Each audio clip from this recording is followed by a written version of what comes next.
Number 6 बघू. Question number 6 मनी bill बद्दल दिलेलं आहे, की जे आपल्या बजेट बद्दल दिलेलं आहे. आता मनी बिल आहे किंवा बजेट आहे, याचा आर्टिकल काय आहे? 112. ठीक आहे. तर ते गव्हर्नमेंटचं बिल असतं, त्याच्यामुळे ते फक्त मिनिस्टर मांडतो. ठीक आहे. तर आता स्टेटमेंट काय आहे, ते मंत्री किंवा खाजगी सदस्य मांडू शकतो. आता हे वावत जातो माणूस, जर व्यवस्थित पाहिलं नाही ना, तर माणूस हे पण चला ओके करून, कारण बरेच सर लोक सांगत असतात की बरोबर घेऊन चला, हे बरोबर घेऊन चला वगैरे काय नाहीये.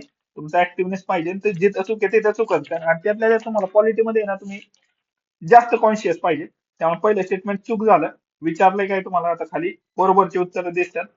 ठीक आहे. तर मग तुमचं अ गेलं तुमचं डायरेक्ट उत्तर. आता इथं तुम्ही टाइमपास नाही केला पाहिजे. बाकीचं आहे ना, पेपर घरी येऊन वाचा, तर तुमचं ते 1 तासात होतं. नाही तर मग तुम्ही इथं सगळे स्टेटमेंट वाचायला गेले ना, तर टाइम तुमच्या पुढच्या क्वेश्चनचा टाइम जातो. त्यामुळे पेपर आहे ना, सॉल्व्ह करायला जा, पेपर वाचायला जाऊ नका. ठीक आहे. आता तरी पण पुढच्या स्टेटमेंट का चुकीचे ते बघू आपण. ते राज्यपालांच्या शिफारशीशिवाय मांडता येत नाही, हे बरोबर आहे. एखादे विधेयक अर्थविधेयक आहे किंवा नाही असा प्रश्न उपस्थित झाल्यास राज्यपालांचा निर्णय अंतिम असतो. तर राज्यपालांचा निर्णय अंतिम नसतो. तर हा तुमच्या स्पीकर ऑफ लोकसभा और लेजिस्लेटिव्ह असेंब्ली, ठीक आहे, यांचा निर्णय फायनल असतो.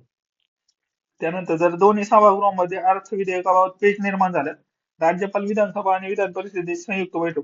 पहिली गोष्ट आहे ना, स्टेटमध्ये ना संयुक्त बैठक, जॉईंट मिटिंगचा कॉन्सेप्टच नाही. हा जॉईंट मिटिंगचा कॉन्सेप्ट आहे ना, आर्टिकल 108 मध्ये दिलेला आहे, आणि जो फक्त सेंटरसाठी. ठीक आहे. आणि तो पण फक्त प्रायव्हेट बिल आणि फायनान्स बिल साठी.